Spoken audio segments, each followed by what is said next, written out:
That is hardcore. This is hardcore shit. But for me, it's harder and harder to resist. Hello, everybody. Welcome to Hardcore Horror with Mike and Brigitte. What's up, Mike? Well, things a little different here A today. little bit different. A little Yeah. What do we got going on? We are at the Louisville Horror Con, and we got something very, very exciting to share with you guys. Absolutely. We have a very special guest. We're super excited to have her. We have Honey Gregory. We're going to bring her on here shortly. Yeah. So we'll, thank you guys so much for being listeners and supporting us, and wish you guys could come out and see us. But always check out Cirque du Freaks. Don't forget, cirquedufreaks.com. That's where you can go and find out all the events we're working at. So maybe we'll do another one of these live podcasts in the future. So stay tuned. FauxPaulFilms.com as well. That's where you can find my movies. And Yes. some movies that somebody else is. Yeah. All right, so this is our May show, and we are here live doing a live taping of Hardcore Horror, first time ever, kind of a new thing. Yeah. Pretty cool. Yeah. Yeah. Awesome. It's been good. Been having a good weekend. Had a lot of fun. Yeah, it's been amazing. There's a lot of people here, a lot of celebrities, a lot of vendors, a lot of cosplayers. I love seeing all the cosplayers come by and all their fun outfits, and yeah, it's a really great time. Awesome. Yeah. All right. Well, what's been going on? You got anything to talk about? Yes, actually I do. All right. So I recently just wrapped on a film. It was a film that was done kind of last minute. It's called Termite Fantasies. Termite Fantasies. Okay. This is a Buto type of filming. Are you familiar with Buto? Not a lot of people are. I had never heard of it previously, but Buto type of filming is, I think the only way I can explain it is it's like moving art with no dialogue. So it's very artsy, and it was really strange to have a part where there was no dialogue. So I was cast as a dancer in this, Termite Fantasies. This movie is basically about a termite that is being born as a maggot, and this termite going through the experience of being born. Okay. It is some crazy stuff. But it's a film by Spencer Eves. He's based out of Nashville. Okay. I think he just graduated film school, and this has been a project he's been wanting to do for many, many years. So it's filmed in Nashville. Tracy West is the lead.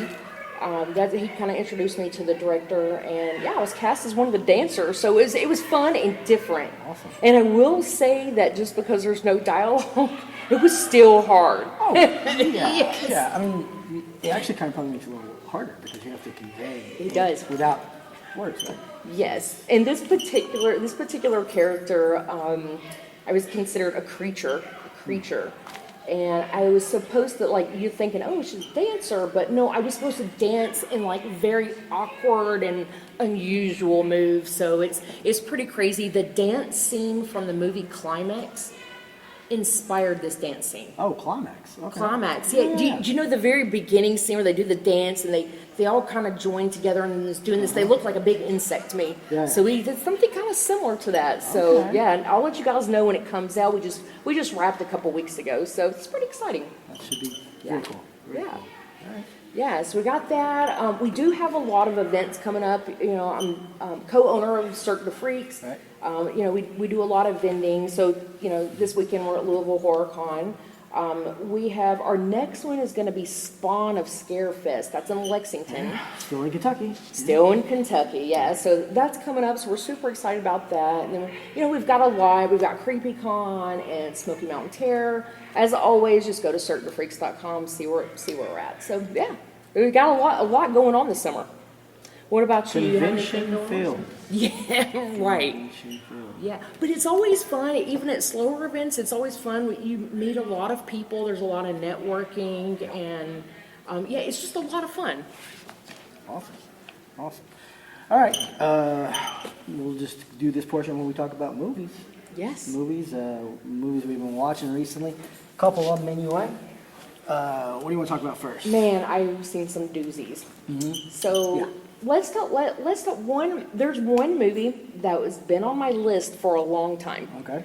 You know, I always have a running list of recommendations of movies, Right. and I think this one's been on my list for a long time, and I think that I saw where you were watching it, and that's why I was like, oh, let me go ahead and watch this movie. Again, it either recommended or I read something about it, so I had no idea what this movie was about. I've been on this kick where I don't like watching trailers.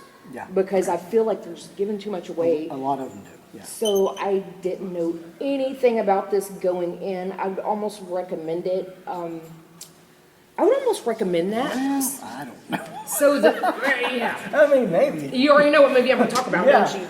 Yeah. This movie is called Soft and Quiet. Soft and Quiet from 2022, right? 2022. There is nothing soft or quiet about this film. Yeah, this is one that's it's been getting a lot of buzz online for a while, and like you said, it's kind of been in my mind to watch it, but I never had. So let me tell everyone what it's about. Let me tell you what it's about. Okay. So, and this is straight off of Wikipedia. All right. Soft and Quiet from 2022 is a tense, real-time thriller that follows a female elementary school teacher who organizes a meeting for a white supremacist hate group. When the women relocate to her home, you know, she gets into it with the mixed-race sisters, and it just spirals into these horrific, deadly chain of events. So, it doesn't sound that bad, but It is that bad. It's worse than that. it's worse. I had this will be it was a one-time watch for me. Definitely a one-time watch. I didn't realize how intense it was going to be because again, I didn't know what it was about. It was just on my list, and I watched it. Tracy's cooking dinner, and the first part of it, the first 30, 45, 40 minutes, I was like, he was like, what are you watching? Because it's a bunch of girls cackling and. Yeah. You don't really see it coming. No, And then I mean, was if like, you have no idea what this movie's about and you start watching it, yeah, you're at first you're like, oh, this is just probably like a rom-com or something. And Right. But when it gets to the reveal, you're like, wait, did I just? Is that what that was? yeah. So I went down the rabbit hole and I was like, what are other people saying about this movie? No one likes this movie. It offends everyone, which I could see why, but it was brutal. It was brutal, but not in the way that you would think necessarily that a movie would be brutal, because it's not about the gore Right. or the blood Right. and all that. It's none of that stuff. It's just Yeah. it's the psychology of it all, really. Yeah. And so it's the horror that comes in the subtext, because it's really more of a thriller. But the horror part is, I would say, it's not a true story, but it could be. It could be a Very true story. easily, and Yeah. probably is somewhere. Yeah. So yeah, it is hardcore. Definitely. For sure. Definitely. It's Again, definitely extreme. It's not like regurgitated sacrifice. Oh, Regurgitated right. sacrifice. It's not like that, but it is definitely. But hardcore. it's on that level though. I felt so uncomfortable, Yeah. very uncomfortable, and I was just like, did that just happen? Oh my gosh, Right. that's so crazy. And everything you read about this movie, everyone's kind of saying the exact same thing. So definitely a one-time watch. I don't want to give away too much about it because Right. it'd be easy to. Yeah. But Well, even though there's some buzz about it online, I feel like it is sort of underrated, because again, it took us yeah. 4 years to watch it. Yeah, so, and considering it's extreme, I had to have read it on an extreme list or something. Maybe, yeah. Or you might have talked about, I'm not sure, but yeah, again, not knowing what I was going into, if it's not even if you get squeamish, but it is very psychological and it's harsh. It's very brutal. Yeah. So, yeah, soft and quiet. Something quiet. Soft and quiet. So, I only have one other movie I want to talk about. All right, it is Faces of Death from 2026. Faces of Death. I kind of wish that I would have went and watched the original, the 1978 version. I watched them all not first. too long ago. I Yeah, got that because you bought pack. the movie Yeah. from Walmart. Yeah, I got that pack not too long ago. So, yeah, I could see that. So when I heard about this movie, Faces of Death, I thought, that's kind of strange, right? Because we're living in a totally different age than when the first one came out. And I knew they wasn't going to play out like that one, because that one was sort of a movie that got passed from place to place, VHS style, kind of being like, watch this, hey, watch this, oh, crap. And was lauded as real. Yeah, that was the big thing about Faces of Death from 1978 is that for the longest time, everyone thought it was real. And it wasn't until, I say recently, but it's, been years now that we all found out that it was just like maybe, like 20% of it was real and hardly anything at all. And, but yeah, that was their big marketing thing and it was smart marketing. In 1978, so this would have been before like Cannibal Holocaust and these other movies where you thought it was really real. Yeah, and I'm glad we talked about it because I kind of forgot. So me knowing that about the 1978 version, and it was like 2026, I was like, what am I going to go in and watch? Is it going to be, footage of extreme deaths or whatever? I had no idea. Yeah, I knew it wasn't going to be like that. So I knew this new one was going to be way more polished and everything. And obviously there was actors attached to it as well. Yes. So I knew it wasn't going to be exactly like that. But what do you think about it, though? I mean, I think it works. I think it works. And let me read what it's about, because you think you know what it's about, but you really don't. Okay, the story follows Margot, played by Barbie Ferreira, a content moderator for a social media platform whose job is to filter out graphic, offensive, and violent videos. She discovers a series of disturbing new videos that appear to be in real-time murders and snuff films. As she investigates, she realizes the killer is recreating and updating the infamous death scenes from the original 1978 movie to gain internet clout. That was a spoiler. Sorry. Yeah. I just took it off Wikipedia. Wikipedia This is exactly why I don't watch trailers. Real spoil things. Yeah. Yes. So where it does that, what it incorporates with the original, how it blends it together, I think it works pretty good. Yep. Probably the best way it could have been made, right? I think so too, and it's crazy because it's an example of how people, they're searching for more extreme stuff. They start getting desensitized, and they're looking for more extreme content on the internet. I did think it was unusual that the girl worked there, but she had some dramatic thing happen to her. It's very hard to talk about this movie without giving spoilers. I'm just realizing that. And I don't want to give any more. Honestly, the description was taken just straight off Wikipedia, but Well, and updated for today, because there are people that are content moderators, There that are is. seeing stuff. There's another movie about the same thing. It's called American Sweatshop. Did you see that? yeah, I think we've talked about it before. So I was like, oh, I feel like I've seen this before. But I do think that was a great way to bring the movie back Yeah. and give it an actual story. Yeah. It's kind of meta in a way. Yeah. It's kind of like Anaconda, Yeah. in a way. Yeah, totally. So, but yeah, I like And it. how people search for things and how the algorithm works and feeds based off of what people search, which is really things that happen today. Yeah. Everything's based off of what you search, and eBay, for an example, anything. It's always monitoring what you're searching in the algorithm, and I enjoyed it. I think it was really good. I Yeah. thought it was a good take on it. Yeah. All right. Well, Do you have anything else you want to talk about before No. before we bring our guest on? let's bring on the guest. Let's bring on our guests. So, yes, we're super excited. So we have Honey Gregory. Honey's an actress, model. She's really known from being the OG male girl from Joe Bob Briggs. Last Drive and Monstervision, Yes. TNT, and all that. Yes. Yes. So, Honey Gregory, Yeah. come on over!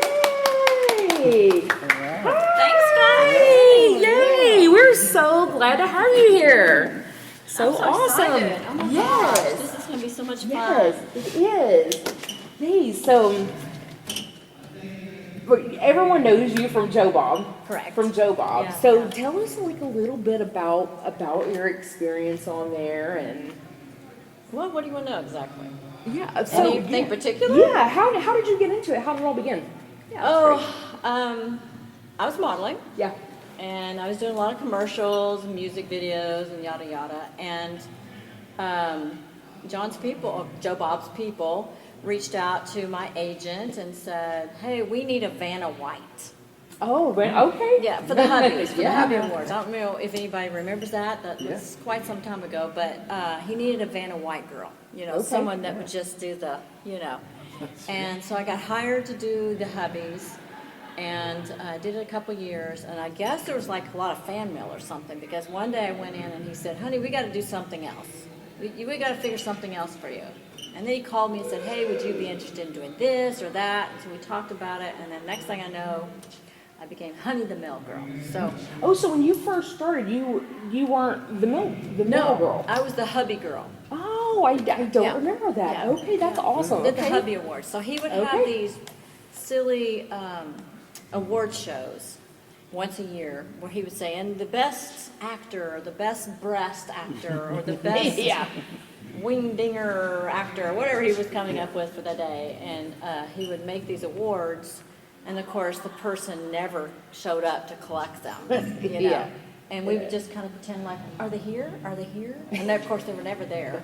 And then he would be holding the hubby, and I would just, the Hubby Award was a hubcap. That's why it's called the Hubbies. Yeah. And it's just a giant hubcap that, they found on the side of the street somewhere. And we would just pretend. So I'd do my little Vanna White, Yeah. Look at this is so nice. Yeah. So you didn't even do a lot of dialogue or anything. It was just. Not much. He might say, what do you think, honey? Well, they show up and I go, oh, I don't know. Oh, Yeah. maybe. Something silly, something dingy, something fun. Okay, so I didn't know that. So that's how the mail thing got started. So that was actually something I wanted to ask you, if that was real fans writing in. Well, my fan base then, because we're talking a little while ago, there was no social media at all. We were on cable on the weekends, every weekend pretty much. And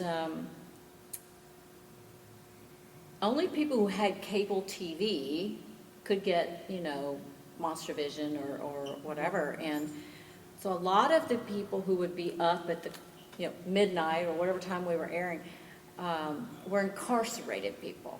Oh. Okay. So the majority of my fan mail came from incarcerated males. Interesting. That is interesting. Wow. Okay. So, a lot of dudes in prison. I don't even want to know what they were doing. But and so they started writing in saying, do you have any headshots for Honey? And all I had but then was my professional headshot, was just me smiling or, doing something that, I'd pass out to anybody. Joe Bob says, no, we got to do something. We need to do something male girly and sexy. And so we started doing some pictures. Now, we've had a couple photo shoots, but I only have a couple copies. So out there somewhere is some great pictures of me and Joe Bob, and I can't find them. I don't know how to get them. If anybody knows, let me know. But there's some really good ones out there. Okay. So I have a couple that I have always at my booth, but that's literally all that I have. But there's negatives somewhere. Oh, that's kind of fun. They're Yeah. out there floating around somewhere. Yeah. Okay. So we did the photo shoots so that way we could have photos that were a little more fun, to send out to fans. So on these letters, so now that we know where the letters come from, where the majority of them came from, do you remember any any of the craziest letter you ever read, or? Well, anything most of them crazy? went to Joe Bob. Yeah, right. So I barely ever got to actually see them. Only ones I knew about were a few, like every once in a while. He'd say, honey, here's some letters and they want headshots. Can you sign some? And they took care of most of it back then. So they would he would have me sign like 10 or 20 of them each time I came in, and then they would send them out. But the letters to him, they were always hysterical. He had all that somewhere. I hope he saved those, because those were hilarious. I hope you did too. Yeah. And some of them were flattering towards him, and some of them were not at all. But I think, because obviously they were addressing the character, not him personally, but we like to use the ones on the show that were funny and often were not flattering to him at all, because then we would, run with it. Yeah. You know, Oh, yeah. he would say, honey, maybe say this, and I'll say that, you know, and we would work it out, and why don't you slap me, or maybe kiss me, you know, and so we would try a couple different things, and we would just have a blast with it until it came out just right. Yeah, oh, that sounds fun. Yeah, we had really good charisma. I think good banter, good charisma, a lot of good energy. It always was a lot of fun. Yeah. Yeah, I really feel like you're part. I figured this out. So, honey, your booth is right next to it. I talked to some of your fans yesterday, and oh my gosh, like it's not like fans watching a normal TV show. Like there was a real connection. I think those letters actually made it almost a real connection, almost like it's nostalgic that they felt like they knew you on a personal level. And I love that. Just seeing those reactions were amazing. They were so excited. The few that I talked to, they're like, "Oh my God, I can't believe Honey's here. That's so awesome." That's so sweet. It's good. Well, we were on, I think, pretty much every weekend. Yeah. So it wasn't like a season, like where you were like on, you know, a couple months. I mean, not like the Joe Bob show today that streams on Shudder. That's like once a month, maybe. No. If even that. Yeah, It's been it's no canceled. longer. But I it's think they canceled had recently, I think. seasons, and they were like 3 or 4 month long seasons where he would be on like on Friday night or Saturday night. Yeah. And then he would do a couple of specials later that year. Yeah, like the Christmas Yeah, ones yeah, and yeah. so and But we you were guys would on every and you guys weekend. would film several in like one night. Right? In one weekend. Oh, one So weekend. we'd work Okay. 12 hours on Saturday and Sunday, and we would typically do,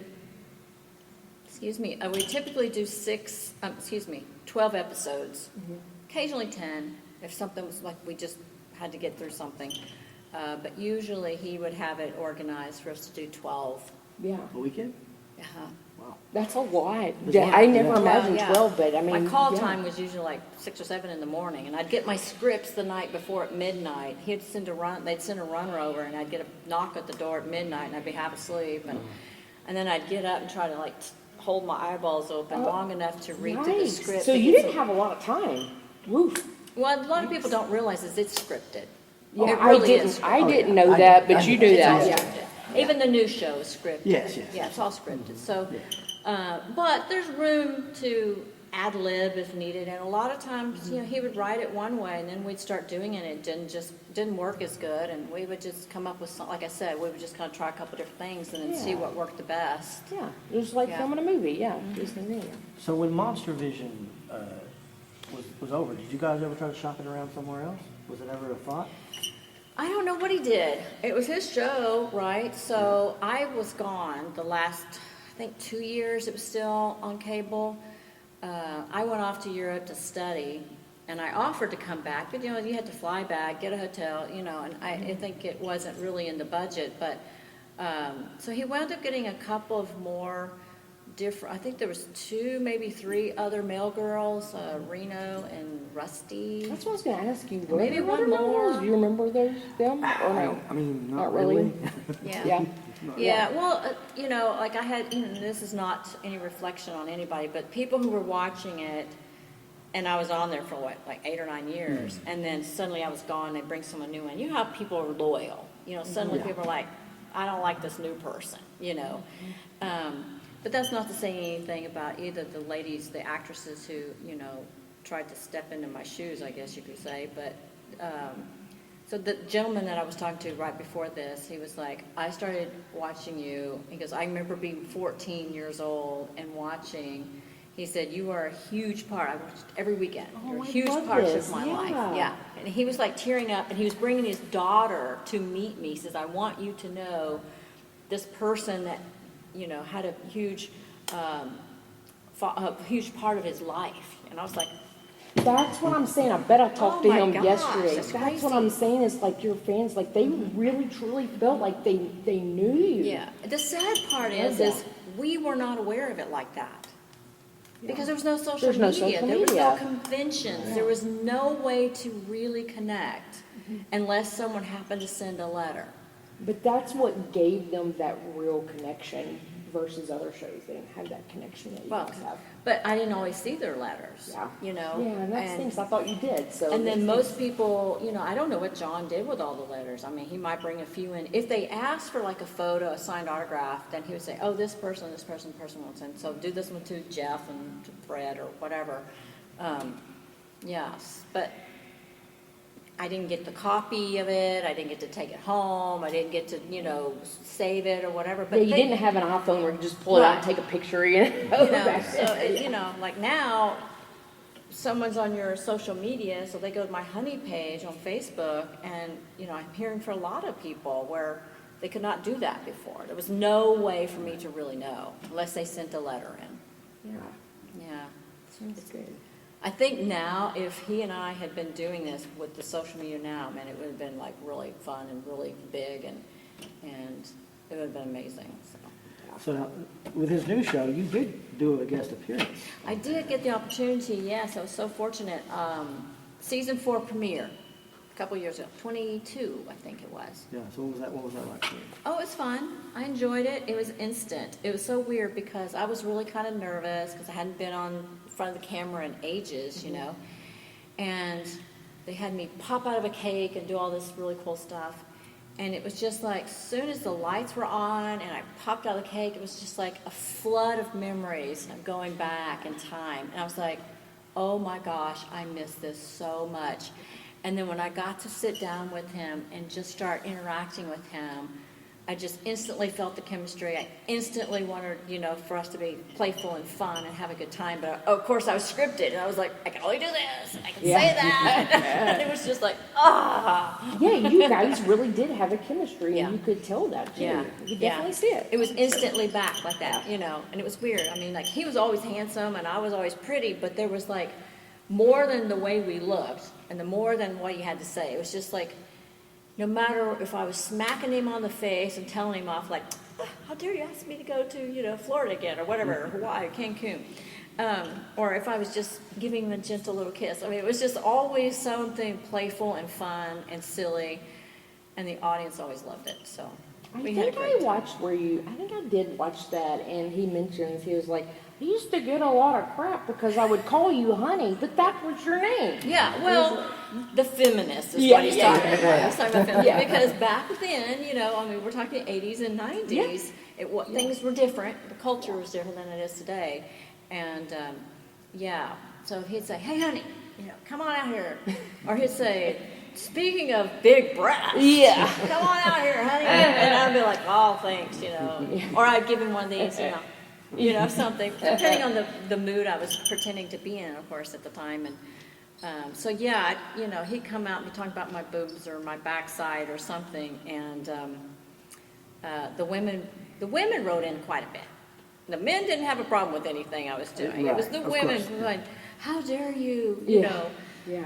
subject her to that. And Yeah, I believe and it. I'm like, it's a character, it's pretend. Yeah. But my real name is Honey, so I think that he was able to, you know, bring it up a few times, like, her name is really Honey, you know. Yeah. Yeah. I'm not just calling her honey. Yeah. But it was perfectly fitting Yeah. for the character and the show and the time. And, you know, that's the good thing about a show. When you have a really good series, you know, you've got to have people who love you, and you got to have people who don't. Yeah. Because the people that don't just drive you to keep going. Oh, that's a good point. I like that. You've got Yeah, your that's fan, right. you've got your fan base that support everything you're doing. But it's the complainers that make it fun and make it like, well, okay, I'm touching some buttons, but maybe these are buttons that need to be touched. Yeah. You know what I mean? Yeah. So, I like one thing about Joe Bob's show that I loved is that he talks a lot about and gives credit to B-rated, like horror movies and controversial films instead of mocking them, where a lot of these horror hosts don't do that. And I was always appreciative of that. yeah, I'm trying to remember the stories that he told me, but it's something, and I could be wrong, but it's something like, you know, he was like an actor and a journalist. He was a journalist, and he had done some one-man shows prior to having the drive-in and Monstervision. and I can't remember to the extent, but he, created this character because he was he was a journalist, and he wanted to do like movie ratings or whatever.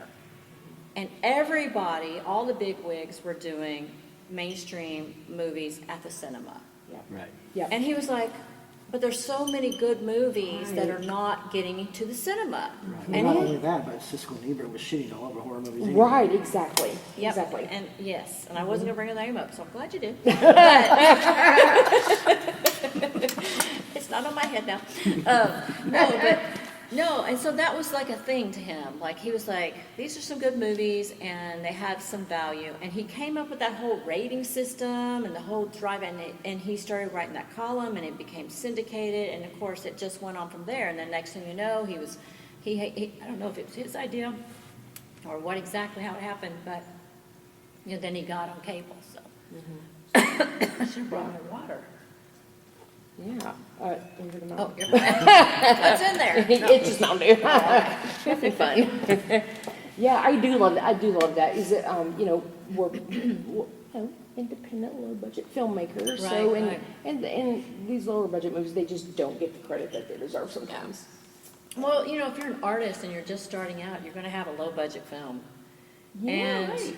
And you're not going to get in the cinema. Mhm. It's so different. I think I read somewhere once, they said that there's only a certain number of films released every year from A-lister like type films, and it was something really small. I'm just going to guess a number, something like 50 or something. Like, it was a really small number.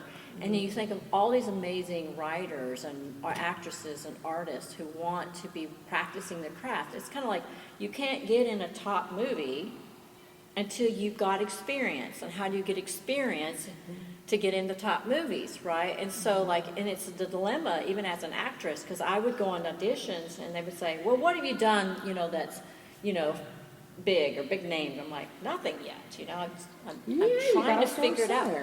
Yeah. So a lot of opportunity for all kinds of artists with the independent filmmakers. And some of them have done phenomenal things that are now, they're the big dogs now. Well, yeah, when you look at the A-list actors and celebrities, I mean, I would say a big bulk of them got their start in horror movies, independent That's right. horror movies. So, Well, yeah. horror movies are easy to make. You think they're easy? I They're don't think easy they're to make. You think they're easy? Well, they're easy to find an audience, I would say that. More so than like a comedy or something like that, or a drama. If you're doing like a super independent drama or a comedy, that's harder to get eyeballs on. And I think horror, they have such a big fan base that it is easier to get that out there. But Well, if you go back to like the 70s and 80s, I think there was very few people who wanted to touch horror films. You got your certain people, right? And they were cheaper and easier to make. I don't know why, but they were. One thing we've talked about this before that drive both of us crazy is that there's actors out there, we won't say any names or anything, but they get their start on these B horror movies. And then they get big, and then they try to have that film taken off their off their page, their Really? DVD. Yeah, and I'm like, Oh my gosh. oh, it makes me so It mad. rockets them to Yes. fame, and then they want to pretend Yes, they didn't do it. that happens, doesn't it? it does happen. It does. That's weird. Yeah, Just own it. I know. I'm like, but that's how you got your star, I mean, we all did the Burger King commercials, and the, I did Yeah. one commercial one time. It was so embarrassing. I had no idea it was going to be this. It was something like some sort of phone company for your, I don't even remember, some sort of phone. And we're in the car, and it's, we'd have a few lines or whatever, and then next thing you know, the car's rocking, right? And the car, the camera pans out, and you see a full moon, and the car's rocking up and down. And I can't remember the taglines on it, but I'm like, oh, okay. So now my face is associated with supposedly having some sexy time in And that's this a phone car. commercial. Yeah, it was something big too. It was like, it was on national TV. It was a real commercial. And I'm like, I was like, okay, I'm going to get a good credit for that. But what am I going to tell people? Yeah. Oh, I'm the girl that's doing it in the back of the car. That's crazy. You didn't realize. I feel like those things happen all the time, like in films. Like Felicia Rose is a good example when she talks about sleepaway camp. I was like, did you know what you were filming? Because you were like 13. She was like, actually, no. Yeah. No, yeah. she was like, I even brought like my classroom like on set because we didn't know. And then today you watch that movie and you're like, oh my God. Yeah. It was But- so, well, they compartmentalize it, Yeah. especially for kids. Yeah. For sure. Yeah. Yeah. That is crazy. Yeah. Yeah, I think I've talked to her about that too at Did the you? FrankenCon, and I was like, "Did you know that he was a she or she was a he or whatever?" And she's like, "No, it was like a surprise. Like Yeah. we were like, wait a minute, what?" Yeah. I don't even know if she even remembers That she probably, I don't think she Yeah. did remember that the ending. until she Yeah, like the went and reveal. watched it again or something. There was like some story behind it. It was just hilarious. I was like, That oh my is God. crazy. That is crazy. So after you went abroad, did you come back and try to do more anything film-wise? Did you get into any of that stuff? When I got back here, I was deep into law school. I was a 1L, and I was studying constantly, and I had a teenage daughter who was making my life as miserable as she possibly could. And between the two, I was really, really busy. But I did get an agent up in Indianapolis, Helen Wells, I think it is. And we I did some modeling work, but I never got into any more like commercials of film. They told me that I was too attractive for the Midwest market. Yeah. That's a thing? What? Yeah. Well, I mean, I'm coming out of Dallas, right? I still look the same as when I was working in Dallas, and so the Midwest market, they told me I was too attractive. They wanted, frumpier and whatever. And I thought, well, that's kind of an insult to the people in the Midwest, don't you think? But Right. but that was I would always be the runner up for every commercial. Like they down to two, and the person that was a little more everyday looking would get the part. Yeah. Interesting. That is interesting. Yeah. But I did have some modeling gigs, as in like I had the opportunity to do a really cool event. It was for the Burn Society for children. So they did this family did a huge fundraiser, and this one young lady who made evening gowns. She made them out of lace, and then she took that. You remember that old puff paint, like sparkly puff paint? Yeah. And she would go over every single part of the lace, and they were so heavy. Instead of being like beaded or sequined, it was this puff paint. And so she had created something like 20 or 30 dresses, and then hired models for all of them. And so we got to go to this big mansion and do this major like charity event and stuff. So I got to do things like that, but getting back in front of the camera, I did not. What about now? You go to these conventions. I'm sure some filmmakers come up to you and be like, "Come and be in my movie." You ever get that? Well, at the Jamboree, I got some of that, and I think the next convention I did as well, but it's kind of died off. But, my 15 minutes of fame. But you're making a comeback, though, because we're seeing you more and more at conventions. Yeah, and you guys were sponsoring me, brought me out, so I'm so grateful. I really, really, really appreciate it, because, that's how you get out again, is when your friends Yeah. step up and say, we want this person here. Because a lot of people just say, oh, she's a has-been, we don't even know who she is, Yeah, or whatever. I don't think horror does that, though. I think know. they hold on to their legacy. I think so. If they too. saw it, or like the guy today who came over just a few minutes ago, he was like, yesterday he was like, I will be back tomorrow, and he came back and he was wearing the, Yes, he was. with the Monstervision shirt, Yes. and he brought his And daughter. he brought a painting. Yeah, he drew a picture Amazing. from a film, and he's got Joe Bob in it. I can't remember the name of the movie. I'm terrible. But it was beautiful artwork, and he signed it for me. It was my gift. Oh, it was Texas Chainsaw Massacre. Was it? Because you guys were in Texas. In Dallas, right? It was he had Joe Bob sitting at the table, and then he had Leatherface. Oh, and, yeah. And Grandpa, and Yeah. but Joe Bob's sitting over there, and it's the young Joe Bob. Yeah. Like he looked like. Oh, he what was so looked like. handsome Oh, back he then. was handsome. Joe Bob was handsome. He was. Yes. Every he girl sure thought was. so. He got Oh, I'm some sure he fan did. mail I'm and sure he hate mail. did. Yeah, I can only imagine. But no projects coming up, but we might see you at some conventions though. Well, some of your friends are so sweet, they're working on trying to get me to Spawn. I don't think they're working on it. I think they really want you to be. Right, so hopefully I'll be seeing everybody here again. Yeah, Spawn Scare Fest in Lexington. So that's coming up. There's supposed to be a lot of fun, a lot of after-hours socializing, so that'll be really neat, because I'll get to talk to people more one-to-one and. Absolutely, and I think it might be a little bit bigger, but it's been a great weekend. We're grateful. We're grateful to be here, and they gave us the opportunity to do a podcast. Yeah, this was really cool. Yeah. That was really sweet of them, because we were trying to get time and figure out Yes. when can we connect, and then this just worked out perfect. Yeah, it sure did. I'm so happy. It did work out really good. Yeah. What about any spicy stories? Anything you can tell us? Anything? Spicy? Anything What is that? crazy? Anything wild? Spicy. Well, I've got some We are chili called pepper. hardcore horror. I've got some chili pepper back at home. I make tacos spicy. once in a while. What do you mean spicy? I don't know. Just anything memorable that comes to mind that was wild in your time on Well, the I show? can't tell those stories. Oh, okay. Uh-oh. No, I'm teasing. No, you mean about on the show with Sure. John? Okay. Well, spicy? I can't think of anything spicy. We just had a great time. No drama with the networks, nothing like that. Everything just went smooth. Well, I was just the hired actress. So you didn't. Oh, you didn't have to deal with the drama. No, Joe Bob played. Did Joe Bob go on the road with you at that time? on the road. Like, yeah, because he goes on the roads and does his Oh, speaking he tours. wasn't doing that then, that I'm He didn't- aware he didn't of. know If he that. was doing a one-man show, I was not privy to that information. Oh, okay.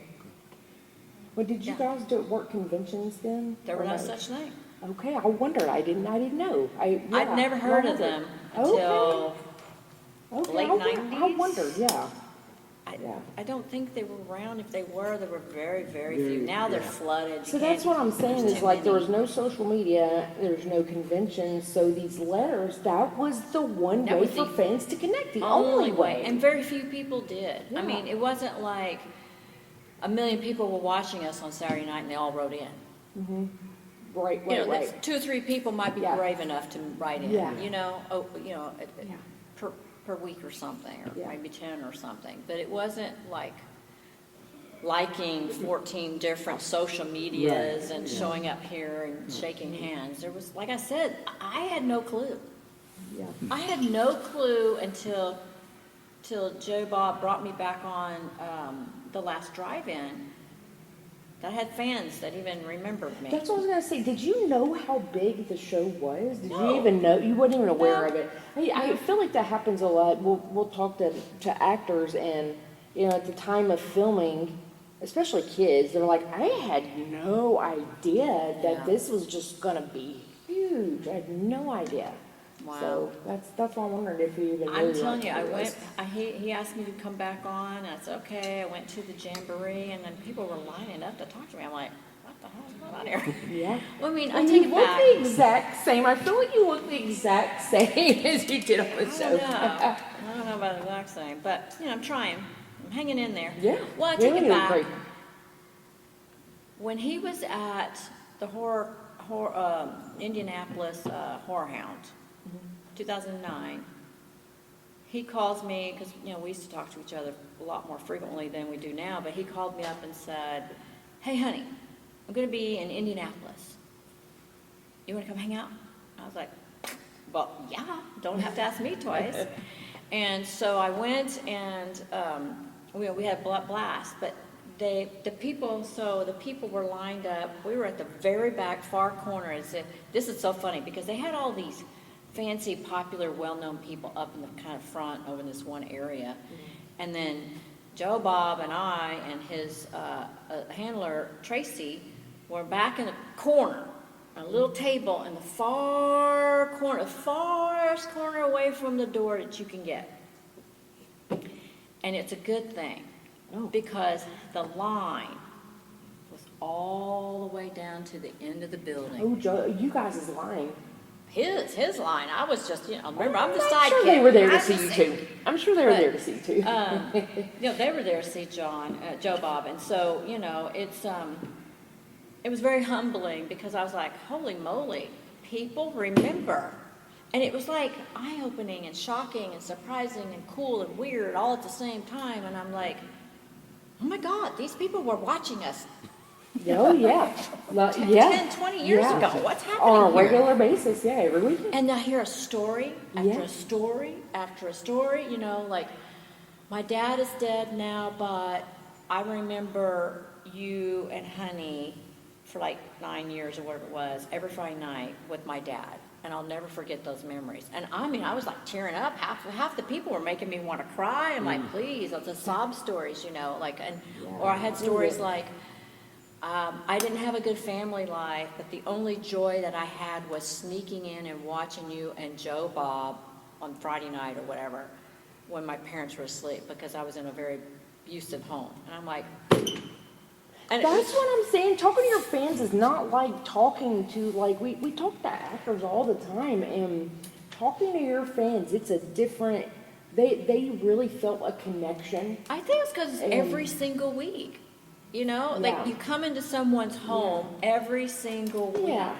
And they're looking forward to it, they're planning it, they've got their popcorn, their beer, you know, whatever, their Lone Star beer, if they're, you know, following Joe Bob.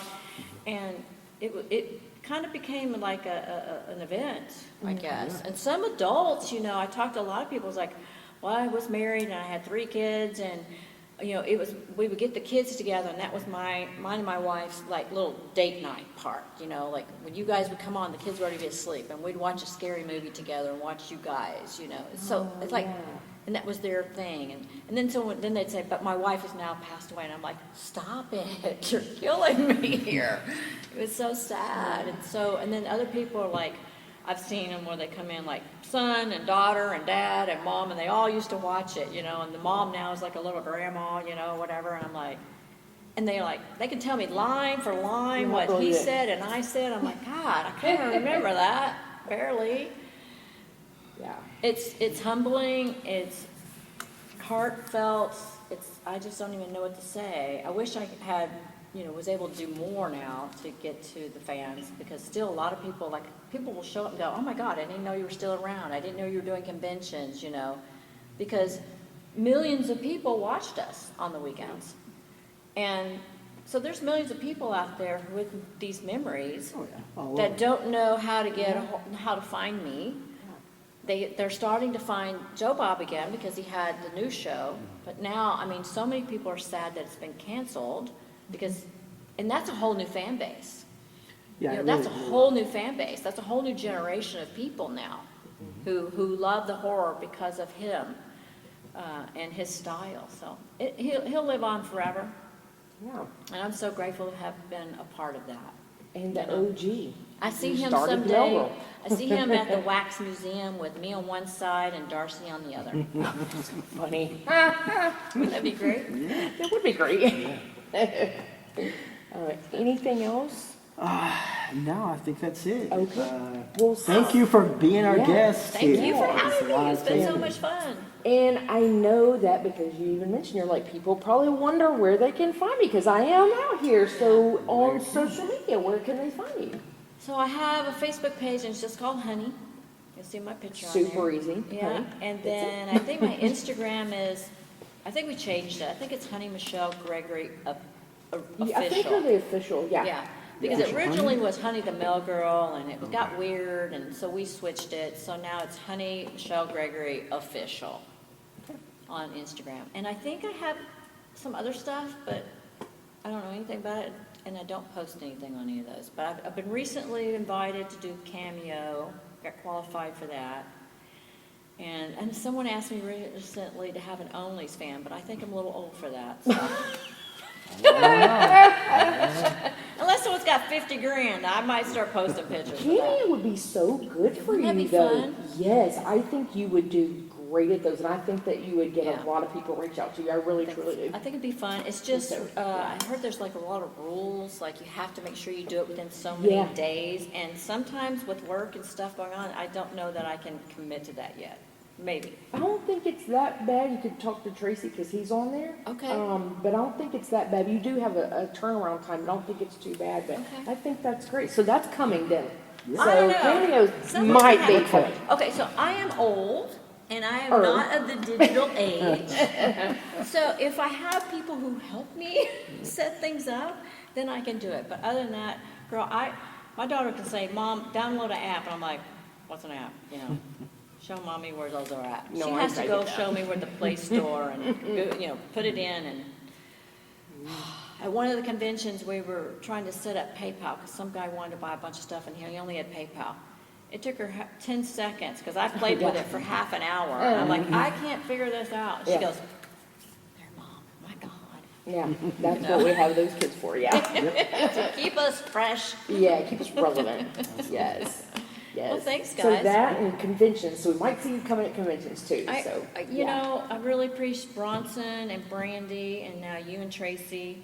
You guys have really pushed it, and I'm sure the fans should be appreciative because without you guys helping create an awareness that I'm still out here, you know, I wouldn't be here. So I owe it That's to what them. we do. That's what we do. We try to keep horror alive and thriving and relevant, right? So I really Yeah. appreciate you guys. Yeah. Thanks. And doing this, you know, this is the stuff that makes people remember or look and discover.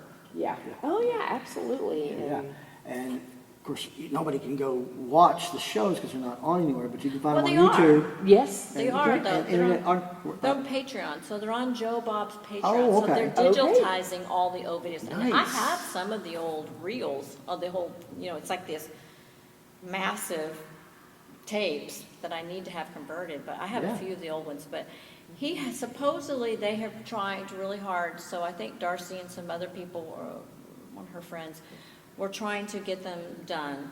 And I believe that as they get them digitalized, they've got them on Joe Bob's Patreon page. But I think there's different membership levels, and you have to have a certain membership. But yeah, if you want to go on to John, and you know, it helps him out too, to Joe Bob's Patreon page, good. you can see a lot of the old interaction with Honey That's and neat. Joe Bob. Yeah, that's awesome. Awesome. Yeah, cool.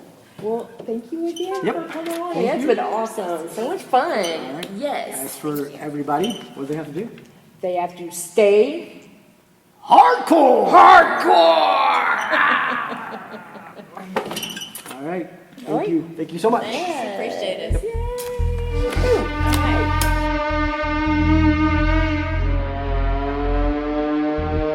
Wow, that's hardcore. Nothing harder. Hardcore horror with Mike and Brigitte is a part of the Tennessee Horror Podcast Network.